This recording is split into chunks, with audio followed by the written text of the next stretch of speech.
사실 안 되는 회사들이 인수인계가 잘 안 되잖아요. 소위 말하는 조조소. 조쏘 기업 뭐 개밥 뭐 며칠에 한 번씩 주면 돼요 뭐 이런 거 막 이런 또 뭐 모의 언제 줘야 되고 막 식물 막 물 막 줘야 되고 이런 것들이 이제 그렇죠. 이 업무를 맡았을 때 9 to 6는 없더라.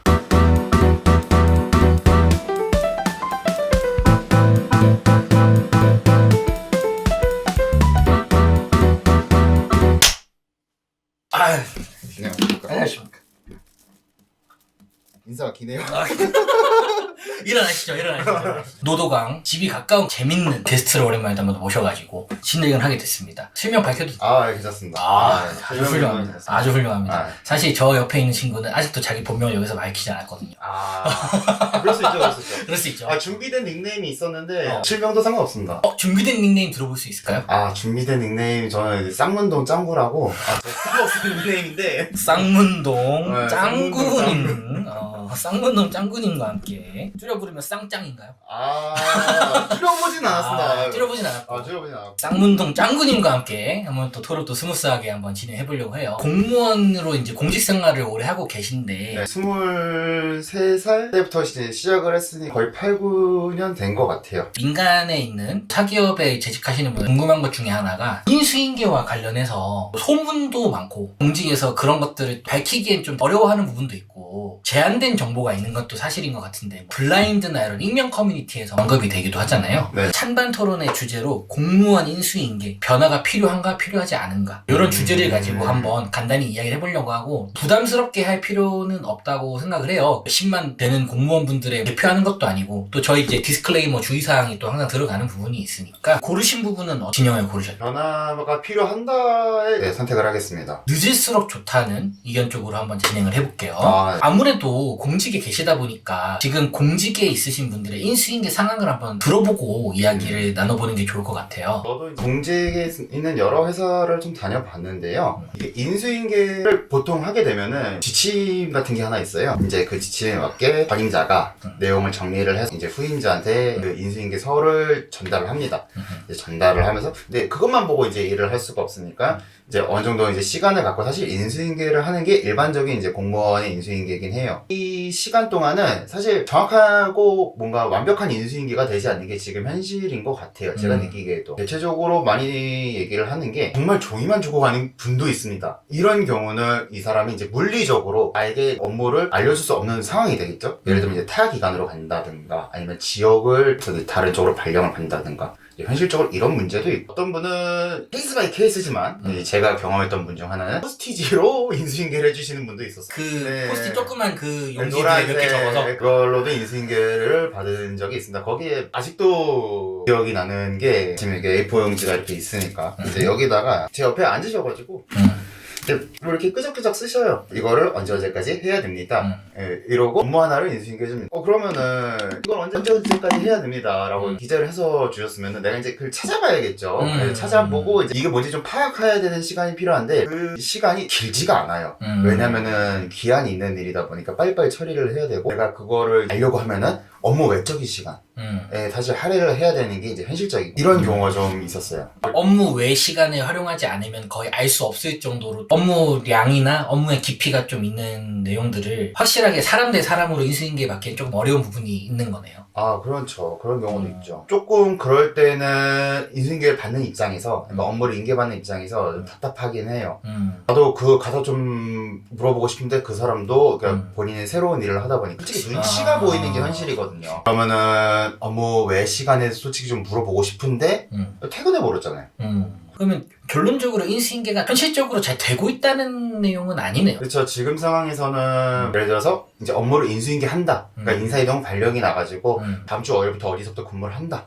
약간 이렇게 되면은 사실 그 전주 아니면 그 전주에 있는 주말을 좀 활용을 해가지고 좀 업무를 인수인계 받아야 되는 상황이긴 한데 변화를 필요하다라는 입장을 좀 얘기를 했잖아요. 월요일부터 어디에 발령 나서 일을 한다 그래요. 그러면은 그 전임자도 어딜 가서 딴 데 가서 발령하잖아요. 그걸 좀 일주일씩 텀을 좀 줬으면 좋겠어요. 그러면은 100%는 아니더라도 이 일주일간의 인수인계를 갖는 기간이 있다 그러면은 조금 더 이제 신규 직원들이 업무에 좀 잘 적응하고 좀 회사에 대한 만족도도 높아지고. 일주일이라는 시간을 할애하지 않는 이유가 따로 있는 거예요. 공무원은 그 발령이라 그래요. 어디 부서에 근무를 명함이라고 해서 이제 발령을 음. 받는데 이제 사실 이게 명령문이거든요. 그러니까 저도 싫을 땐 거기 가서 일을 해야 돼요. 근데 물론 그 전에 사전에 협의는 어느 정도 하겠지만 현실적으로 사람 빈대를 업무를 안 할 수가 없으니까 국민 서비스잖아요, 공무원이. 네네네. 공백이 생길 수는 없으니까 발령이 나면 그 날부터 이제 근무를 해야 됩니다. 무조건.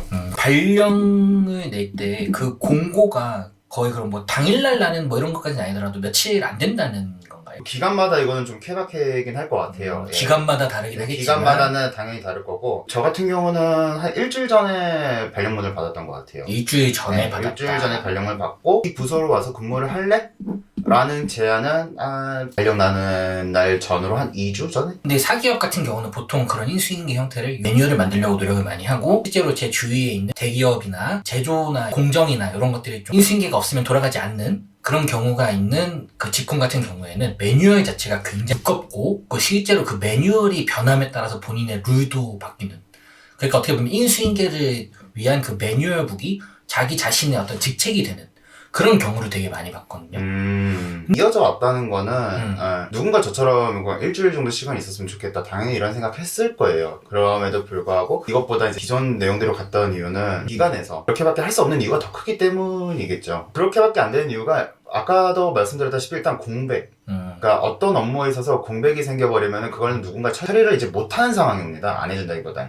인수인계를 하는 기간 동안 그 담당자가 인수인계를 위해서 예를 들어 자리를 비우거나 거기에 이제 역량을 쏘느라 업무 처리가 안 되면 안 되니까. 그쵸. 특히 공무원도 담당 업무가 정말 다양하거든요. 그러니까. 예, 어떤 부분은 이제 민원을 응대하는 부분도 있을 수 있고 어떤 부분은 일반 행정을 하는 경우도 있고 보건직도 있고 되게 다양하긴 한데 어떤 부분은 사업을 하시는 분도 있고 여러 업무가 있는데 그 업무가 하나가 뭔가 공백이 하루 이틀도 아니고 일주일 정도가 생긴다 그러면은 그러면 그거와 연관된 업무들이 일주일 정도 마비가 될 수 있기 때문에 그러니까 진행이 안 되기 때문에 사실 지금에 있는 그 발령이 나면 바로 그 업무를 해야 되는 이 시스템이 그래서 아직 유지가 되고 있는 거라고 좀 생각을 하고 있어요. 그 본인의 기관만을 제가 지칭하는 건 아니고 주위에 지방직도 있고 국가직도 있고 공무원 친구들이 좀 있잖아요. 뭐 형도 있고 동생도 있고 한데 사기업과 공기업의 인수인계를 비교선상에 놓고 보면은 사실 안 되는 회사들이 인수인계가 잘 안 되잖아요. 소위 말하는 조조소.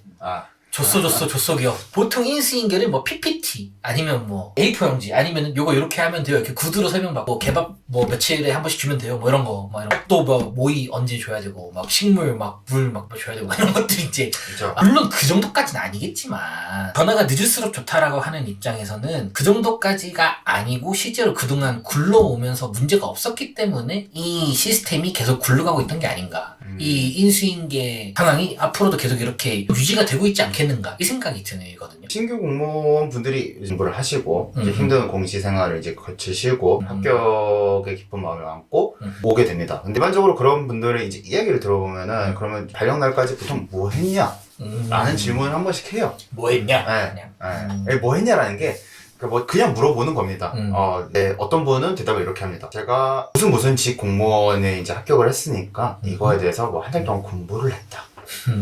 되게 훌륭하신 분이죠. 그러니까 사명감도 깊으시고 이제 책임감도 굉장히 강하신 분일 거예요. 근데 그런 분들은 인재에 있어서 정말 필요한 인재이기도 합니다. 사실 그렇다고 해서 발령 전에 뭐 공부를 해라 이런 건 아니에요. 이런 말은 당연히 아니고요. 좀 있는 것 같은데. 이런 말은 당연히 아니고요. 어떤 분은 한 달 동안 많은 걱정을 하게 돼요. 정말로. 걱정을 많이 했다. 사실 시험에 합격하는 거는 이거는 내 스스로 공부를 하면서 내 시험에 합격을 할 수 있을 정도로 스스로 노력을 하면 되지만 즉 내가 어떤 거를 해야 될지 이제 방향성을 찾아갈 수 있지만 사실 일이란 거는 막상 내가 어떤 일을 맡을지도 몰라요. 나름대로 조사도 하고 알아는 받겠지만 꼭 그 일만 한다는 보장은 없거든요. 기간이 TO에 따라서도 또 달라지는 거예요 그러면? 기간의 TO보다는요, 메인 업무는 그 직렬에 맞는 업무를 맡게 될 거예요. 근데 그렇지 않는 업무들도 어느 정도 맡을 수가 있습니다. 자신의 직렬과 관련이 없는 직종을 맡을 확률이 높다는 거. 그쵸. 근데 보통 그런 업무는 누구든지 할 수 있는 일이기 때문에 굳이 직렬 안 따지고 그냥 좀 쉬운 업무가 이제 대부분이긴 하는데 좀 생소한 거죠, 처음 와서. 생소한 거. 네. 이제 이런 이야기도 들으시는 분들이 워낙 많다 보니까 걱정을 하게 됩니다. 뭐 예를 들어서 기술직 공무원 이제 합격해가지고 국가를 위해서 뭐 이런 것도 해보고 싶고 이런 것도 해보고 싶고 면접 때도 이렇게 얘기했어. 난 너무 내 자신이 당당하고 뿌듯스럽고 그래. 많은 커뮤니티들이 있잖아요. 특히 유튜브 내용도 많고 이제 찾아보면 아닌 내용을 이제 들었을 때 딱 그거에 꽂혀가지고 한 달 동안 걱정만 하시다 오신 분들도 있어요. 아, 유튜브에서 좀 애매한 얘기들을 듣고 요거는 요런다더라 요건 요런다더라 이런 이야기들을 살펴보고 뭐 그럴 수도 있고요. 그러니까 이 업무를 맡았을 때 9 to 6는 없더라.